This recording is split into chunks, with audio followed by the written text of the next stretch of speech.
This is your lecture on Antiparkinson's drugs. Parkinson's disease is a chronic and progressive neurologic disorder that affects the extrapyramidal motor tracts that controls our posture, our balance, and locomotion. Locomotion meaning movement. It is an imbalance between dopamine and acetylcholine, but it is more a deficiency of dopamine. So it's an unexplained degeneration of our dopaminergic neurons. So when that happens, there's an imbalance between dopamine and acetylcholine. When we have less dopamine, we have an excitatory response of acetylcholine that exceeds the inhibitory response of dopamine. The unfortunate part of Parkinson's is that by the time symptoms do appear, over 80% of the striatal dopamine has been depleted, which means it's too late.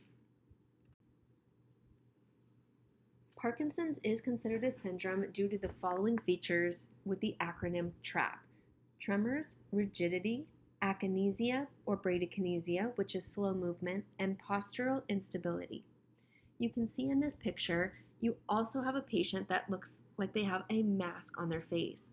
That's because these patients also have these typical characteristics called masked face. They don't have facial expressions.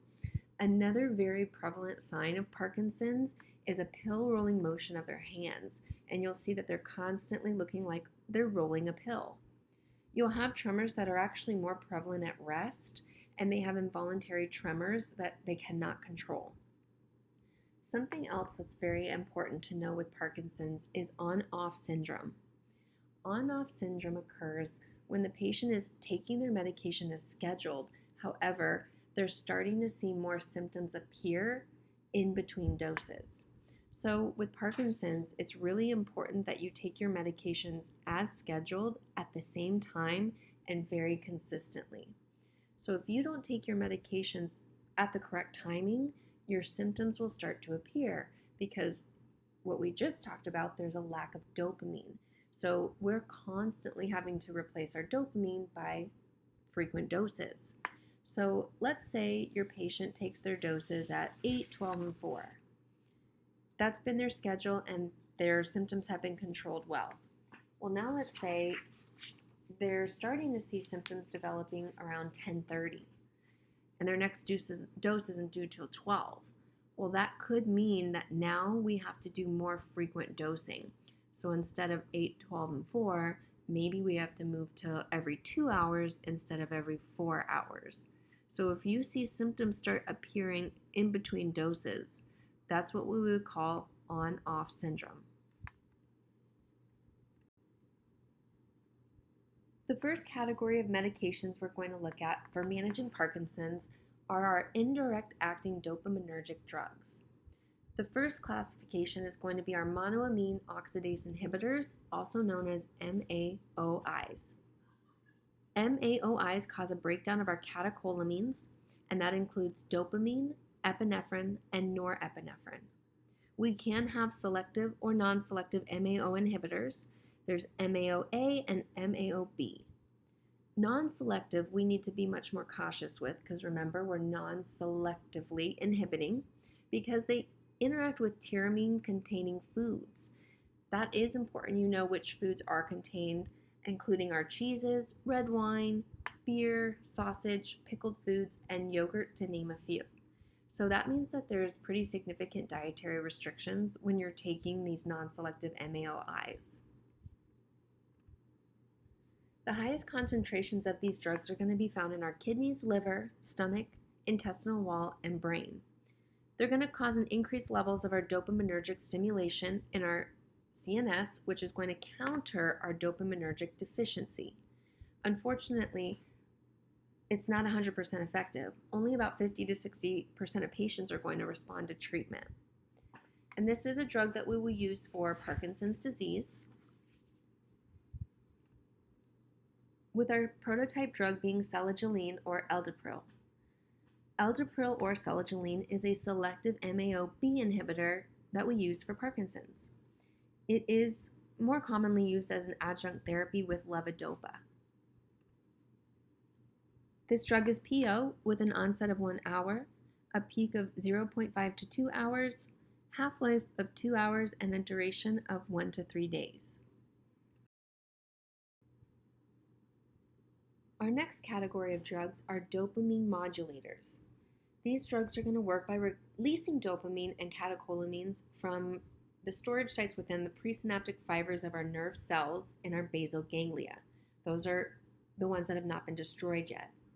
It's also going to block the reuptake of dopamine into the nerve fibers, leaving more dopamine in our synapses between the nerves, causing an increase in dopamine transmission.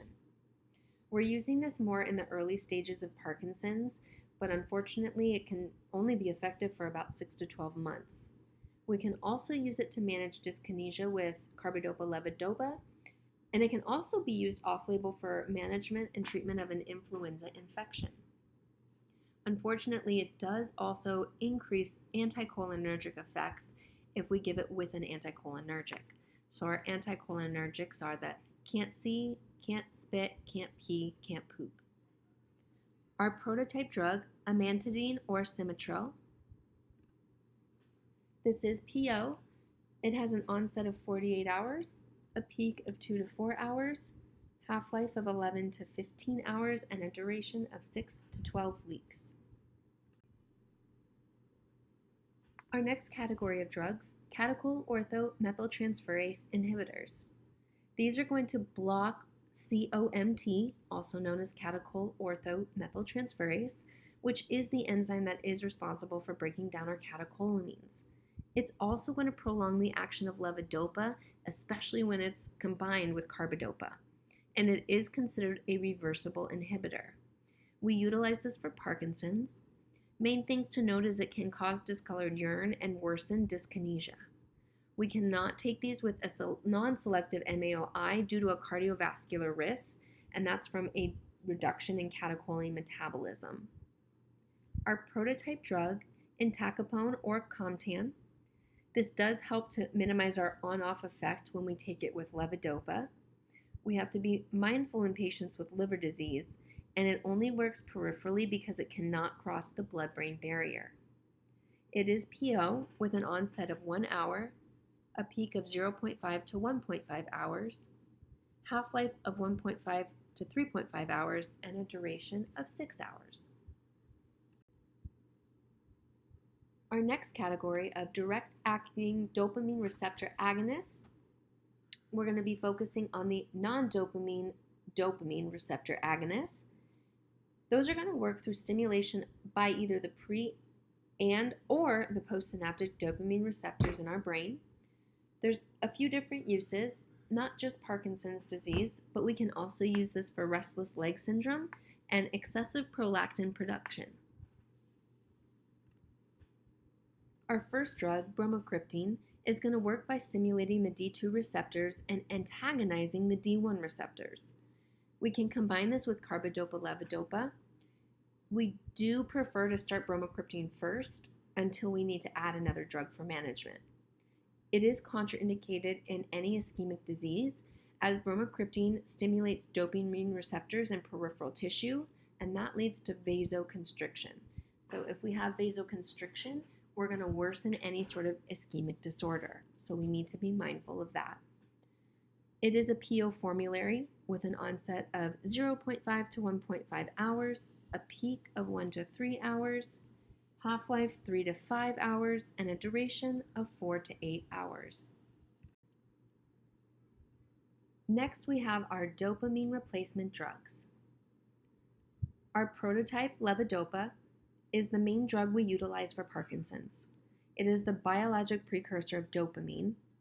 Now, due to levodopa being metabolized before it reaches the brain, it does have to be combined with carbidopa. So carbidopa-levodopa will replace the dopamine in our substantia nigra.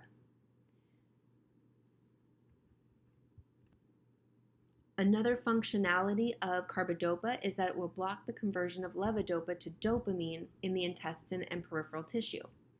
So we add it to inhibit that peripheral destruction to make more levodopa available for transport to the brain and then convert to dopamine. So we utilize this in Parkinson's. We need to be mindful for any patients that have closed angle glaucoma. Just to be mindful for the nursing implications, we always want to assess a baseline for our patient. So, what is their baseline with their, whether it's muscle rigidity or tremors?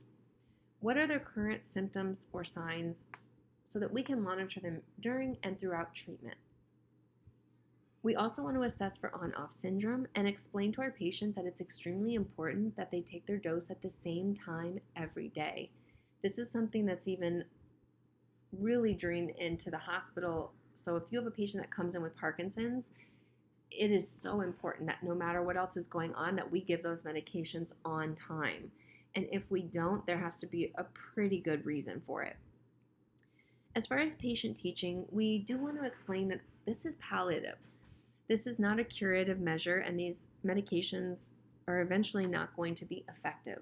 So it's really important that we take them exactly as prescribed, and it may also take some time before we do see an effect. We want to make sure that they understand the on-off effect and that they're at a very big risk for injury if symptoms start during the off effect, high risk for falls. So we need to make sure that they're being monitored closely with whether a caregiver, family, whomever, because there is a really big risk for injury. So as we said, our prototype is carbidopa-levodopa, also known as Sinemet. Onset is about 2 to 3 weeks. Our peak is about 0.5 to 2 hours. Half-life is 1.5 hours, and the duration is 5 hours. So you can see between the half-life and duration, it's relatively quick. So that's why we have to have consistent dosing, or what we would call around the clock. Our next category of medications are our anticholinergics. Now, these aren't used to manage Parkinson's per se, rather the symptoms of Parkinson's. So anticholinergics are going to block the effects of acetylcholine at the cholinergic receptors in both the brain and in the body. It's going to reduce that excessive cholinergic activity because in Parkinson's, we have an excess of acetylcholine. With excessive acetylcholine, it's going to cause overstimulation of those cholinergic pathways, which then leads to tremors and rigidity. However, acetylcholine also can cause sludge. Sludge is an acronym to help remember: S for salivation, L for lacrimation, U for urination, D for diarrhea, G for GI motility, and E for emesis. So I would recommend knowing what the acronym stands for, and also knowing that our anticholinergics are going to cause an opposing effect. So our anticholinergics are can't see, can't spit, can't pee, can't poop. We do try to limit the use of anticholinergics in our older adult population because of the many adverse effects. If our older adult population can't see due to the medication, that puts them at a high risk for falls. Urinary retention can also be very problematic in your older adult, as this can also lead to not only urinary retention, but a urinary tract infection. And if a patient is constipated, that can lead to another array of issues. So we need to make sure that we're mindful of what these can cause and how to alleviate those effects should they occur.